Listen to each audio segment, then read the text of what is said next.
안녕하십니까. 오늘 강주 전남 서양화 1세대의 활동에 대해서 강의할 전남대학교 미술학과 김어경입니다. 먼저 함께 나눌 내용을 세 가지로 요약해서 말씀드리겠습니다. 첫 번째는 오늘 서양화의 특징을 알아보고 서양화의 유입에 관한 내부적인 요인과 외부적인 요인을 간략하게 고찰하겠습니다.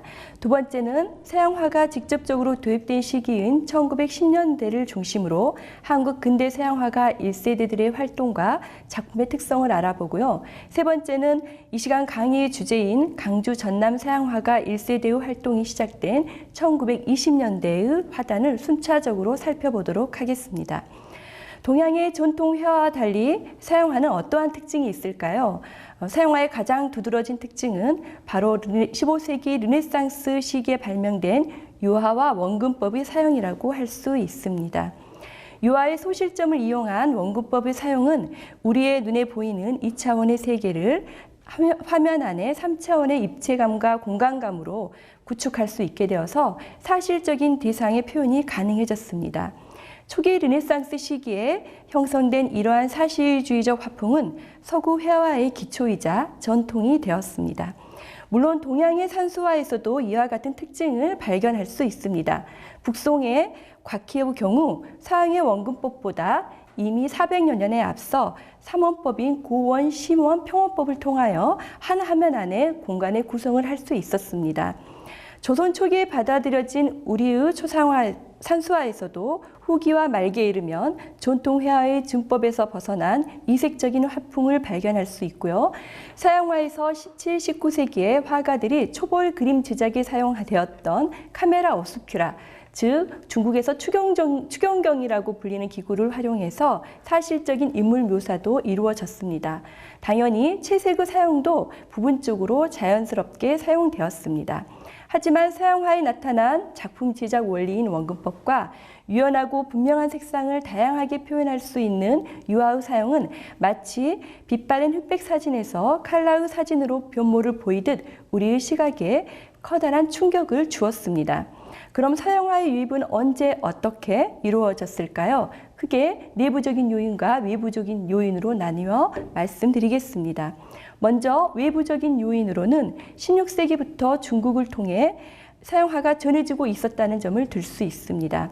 가령 1594년 임진왜란 중 한국에 온 그레고리오 대 세스페데스 신부에 의해서 반입되었던 성화라든지 1637년 병자호란 때 사용원이 들고 왔던 수록된 사파라든지 가장 중요한 것은 볼모로 청에 갔었던 소현세자가 1644년 조선으로 돌아왔을 때 북경 주교인 아담샬 신부로부터 받았던 성화는 당시 소각되고 말았지만 한국으로 유입된 최초의 서양화라고 볼 수 있습니다. 이뿐 아니라 문헌에서도 그 자료를 확인해 볼 수 있습니다. 실학자 이익이 기하 원본을 읽고 서양화를 언급한 바 있으며 18세기 열하일기를 쓴 박지원도 19세기 이규경의 오주요 문장 정상고에서도 서양화에 대한 사실적인 기법, 감상에 대한 인상이 나타나 있습니다. 그러나 이 대부분은 간접적인 방식이라고 볼 수 있습니다. 이러한 과정 중에 전통적인 화법에 서양화의 원근법과 명암법을 부분적으로 적용시킨 태서법이 등장합니다. 강영과 강세왕이 그린 다수의 산수화에서 전통적인 준법에 따르지 않고 묵법의 대비로 산과 바위를 입체감 있게 표현한 것을 알 수 있으며 근대 사진술의 영향을 받은 조선 말기의 초상화 제작에서도 확인할 수 있습니다. 특히 18세기에 제작된 문인화가 이희영의 견도를 살펴보면 서양화의 사실적인 표현 기법에 대한 영향이 아주 분명하게 나타납니다. 이 그림에는 서양 화법으로 쓰인 그림으로 우리나라의 효시라는 발문이 쓰여 있습니다. 전통 하단에 나타난 서양화의 경우 결과적으로 관념에서 현실에 입각한 사실 세계로의 변화, 즉 회화 간의 현격한 변화를 의미합니다. 외부적인 요인에 이어 내부적인 요인을 살펴보겠습니다. 조선 후기 용종조 시대에 나타난 새로운 현상, 일련의 근대적 자각을 내부적인 요인이라고 볼 수가 있는데요. 춘향전과 신청전과 같은 서민 문학이 활발하게 전개되었다는 사실과 동시대에 작자 미상의 서민용의 장식 그림이 민화가 유행한 점, 그리고 양반 계층의 풍류와 서민들의 생활상이 담겨있는 풍속화가 등장했다는 점을 들 수 있습니다.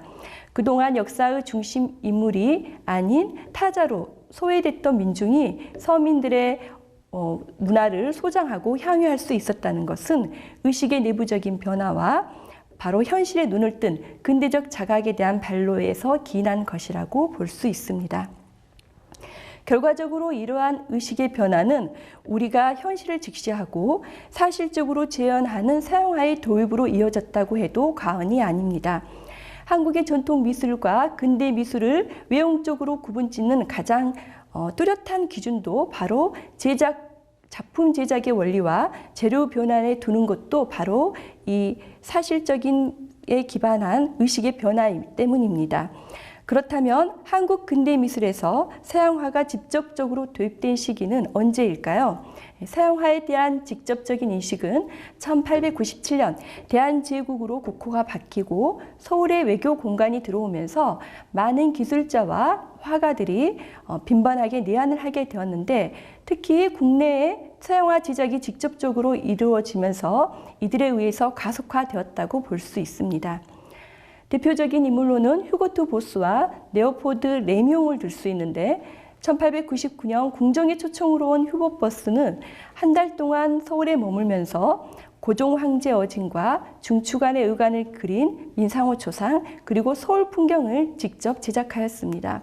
우리가 관심을 가져야 될 사람 중에 레뮨의 경우는 프랑스의 도예가로서 한국의 비기창의 기술 업무, 한마디로 이야기하면 도자기 제작과 관련한 협력을 하기 위해서 초빙되었는데 운영 위기로 무산이 되고 말았습니다. 그런데 레뮨의 행적을 따라가다 보면 한국 최초의 서양 화가인 고이동이 1909년 동경 유학을 결심하게 된 하나의 동기를 제공하게 됐다는 것을 알 수 있습니다. 당시 고이동은 관립 한성 법어학교에서 프랑스어를 공부하고 있었는데, 교장이었던 에밀 마리텔의 초상화를 그리고 있었던 레뮨을 통해서 유화와 수채화를 접하게 됩니다. 훗날 고이동은 이 상황을 두고 일본이 우리나라를 보국으로 만든 지 2년이 지났고 자신의 어지러운 심정 중에 심정을 청산하기 위해서는 그림의 세계와 주국의 세계로 갈 길을 정했다라고 해고한 바 있습니다.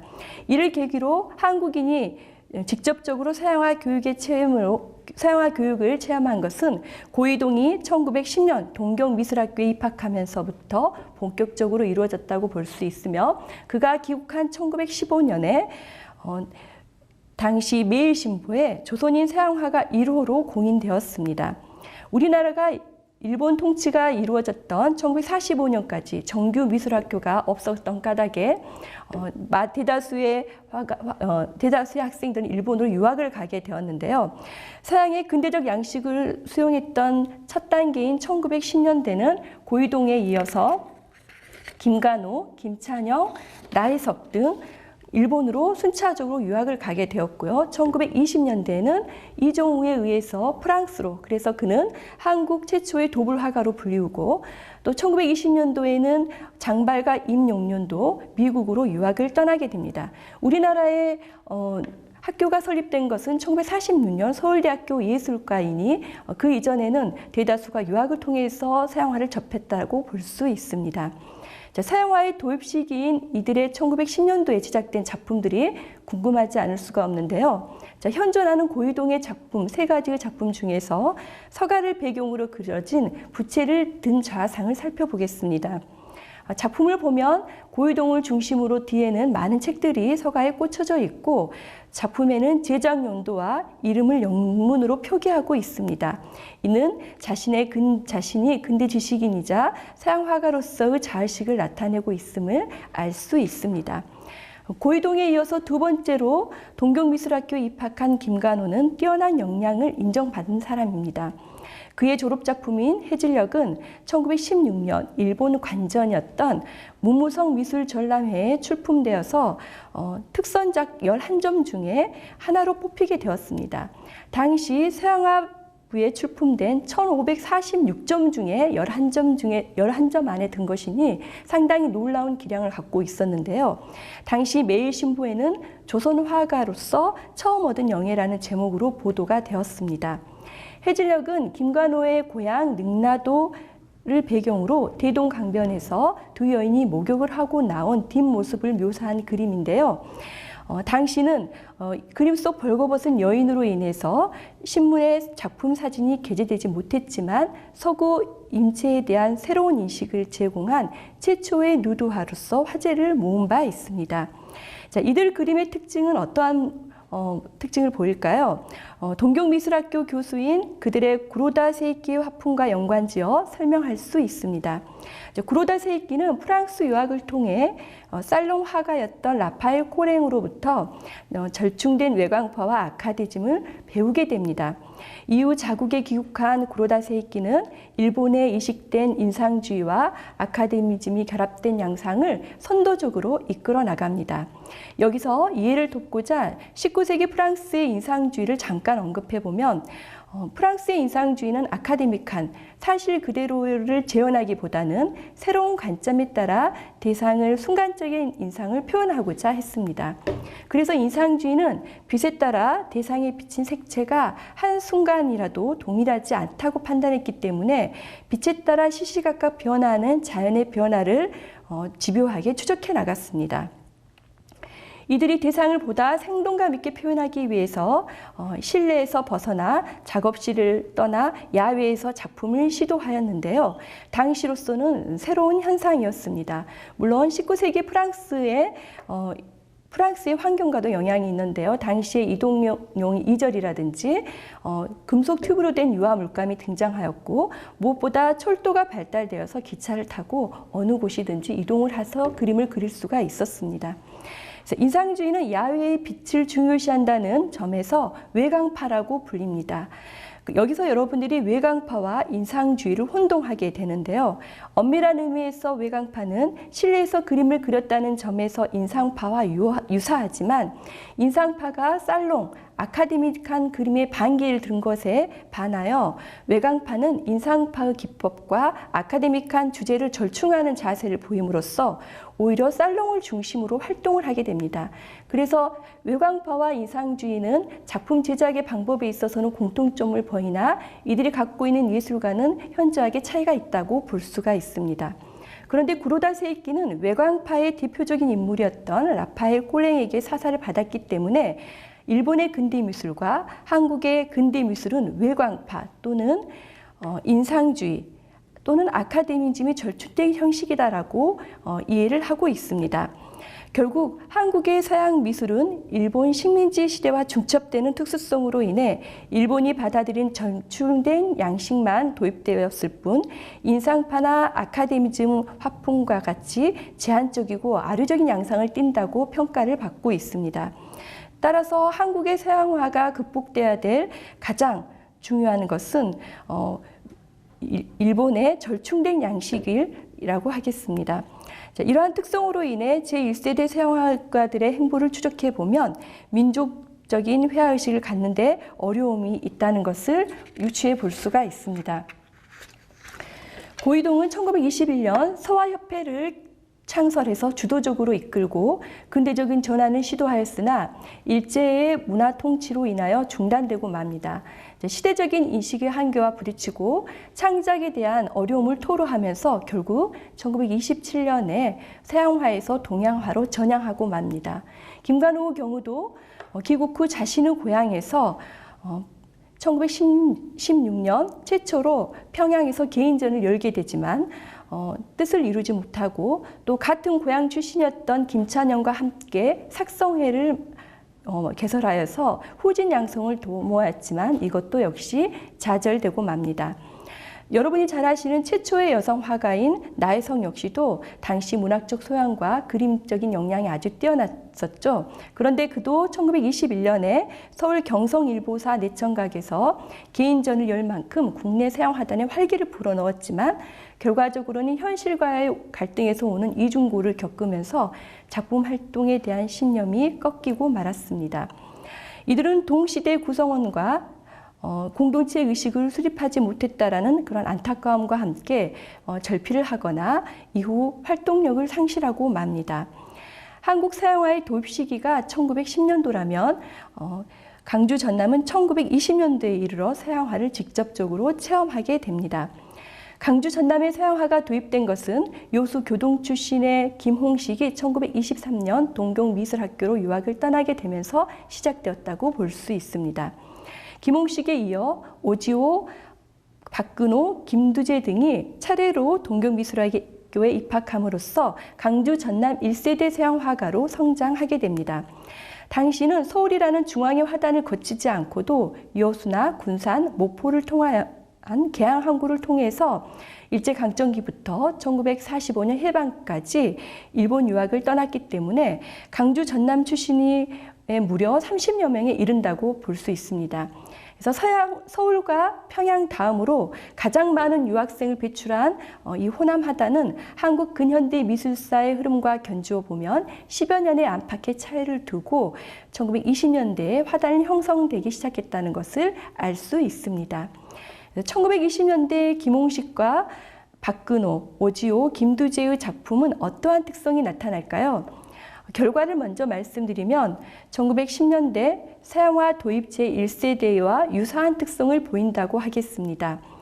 1920년대 일본의 상황으로 다시 되돌아가 보면 동경미술학교 교수였던 구로다 세이키는 당시 미술 관련 교육 정책을 주도적으로 이끌면서 많은 일본 유학생들이 파리에 거주하게 됩니다. 당시 200여 명이 일본 유학생이 파리에 거주하고 있었다니 상당히 많은 수가 유학을 갔던 거죠. 구로다 세이키의 추천을 받은 후지시마 다케지와 오카다 사보로스케도 일본 문무성 장학생으로 추천이 되어 프랑스에서 미술 교육을 받게 됩니다. 일본 근대 회화의 선구자로 불리는 후지시마 다케지는 김홍식, 오지호, 박근호를 가르쳤고요. 오카다 사부로스키는 김두재를 가르쳤던 지도교수로서 결과적으로 이들에게 인상주의와 아카데미즘 학풍을 주원수한 것으로 우리가 이해할 수 있습니다. 이들의 학교의 상황을 살펴보면 1, 2학년 때는 수업을 통해서 석고와 인물 사생을 배웠고 3학년 때 이르러서야 본격적으로 유화를 통하여 인물화를 그릴 수 있게 됩니다. 현재 일본 도쿄예술대학 자료관에 보면 김홍식, 오지호, 박근호, 김두재가 졸업작품으로 제출했던 자화상과 인물화를 살펴볼 수 있습니다. 이들이 인상주의 학풍을 토대로 인체의 형태와 사실적인 표현에 매우 충실하게 표현했음을 알 수가 있습니다. 흥미로운 것은 오지호의 자화상은 5점수로 표기가 되어 있는데 이는 당시 본명인 5점수로 입학하여 졸업했기 때문이고요. 김두재의 작품도 한동안 알려지지 않고 도쿄예술대학 대학미술관 자료관에 소장이 되어 있다라고만 알려져 있었지만 1989년 주한 일본 대사관 강보문화원이 개최한 동경미술학교 유학 한인국인 43인 얼굴전에 공개되어서 많은 주목을 받았습니다. 그 외에도 김도환의 자화상 외 인물화인 소녀도 주목을 받았는데요. 그 이유는 김홍식과 오지호, 박근호가 나부를 그림으로써 인체의 표정이라든지 형태를 세밀하게 표현하는 데 치중했다면 김두재의 교복을 입고 있는 소녀는 빛에 의한 색채와 조용성을 강조했다는 점에서 큰 변화를 보입니다. 그동안 강주 전남 1세대 작품들이 야외 광선을 끌어들여 밝은 화면으로 처리한 그림을 일컫는 외강파로 알려졌지만 정확한 미술사 맥락 없이 외강파 또는 아카데믹한 양식으로 평가되고 있었습니다. 하지만 이들의 작품을 엄밀히 보면 인상파와 신고전풍을 절충시킨 경향을 보입니다.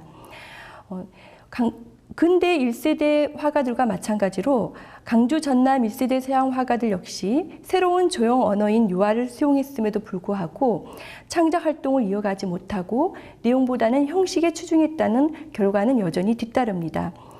김홍식은 귀국 후 그림을 그릴 만한 여건이 되지 않아 상당 기간 좌절과 갈등을 겪어야 했고 박근호와 오지호도 귀국 후 1931년 서울에서 녹향에 적극적으로 참여하는 등 활동하였으나 일제의 방해로 중단이 되고 맙니다. 이들의 활동이 비록 시대 상황과 상황이 배제된 어떤 형식주의라든지 서양 화법의 단계적 수준을 넘지 못하고 또한 제한적인 상황에 머물렀지만 강주 전남 서양화단의 형성에 초석이 되었음은 분명합니다. 1920년대 이후 1930년대 활동한 작가로 주목을 띠는 것은 강주 출신의 지성렬이 눈에 띕니다. 지성렬의 경우 동경미술학교에 입학한 후 가정 형편으로 인하여 중퇴한 후 1934년에 개인전을 열게 됩니다. 동아일보에 게재된 신춘을 장식한 지군의 개인전이라는 신문 기사를 보면 여성의 누드를 그린 작품 앞에 선 지성렬과 당시 관람객이 수천 명에 이르렀으며 전시된 49점의 그림이 모두 팔렸다라고 하는 당시 격양된 화단의 분위기를 전하고 있습니다. 이외에도 목포 출신의 김영자는 고교 시절부터 1938년 조선미술전람회에 입선하여 주목을 받은 바 있습니다. 2015년에 작고한 김영자는 한국 여성미술의 선구자로서 호남 최초의 여성 화가로 불리고 있습니다. 정리해보면 강주 전남 화가단의 화가들은 1920년대 서양화를 첫 수용하면서 일제감정기라고 하는 제한된 여건 속에서 절충된 일본의 회화 양식을 받아들였습니다. 하지만 1930년도에 이르면 본격적으로 서양화에 대한 성찰을 촉구하게 됩니다. 오지오는 색채를 통해 조선의 향토적 정서를 구현하고자 민족 회화의 이념 정립에 앞장섰으며 여러분이 잘 아시는 신안 출신 김한기도 1933년 일본 유학을 떠나 이후 한국 비구상 나아가 추상회화의 선구자로 떠오릅니다. 그리고 1945년 해방을 맞이하여 유학을 마치고 돌아온 서양 화가들이 광주와 목포 화단에 정착하기 시작하면서 강주 전남 화단은 고유한 성향을 드러내기 시작합니다. 다음 시간에 1945년 목포 화단과 강주 화단을 중심으로 그 양상을 구체적으로 살펴보도록 하겠습니다.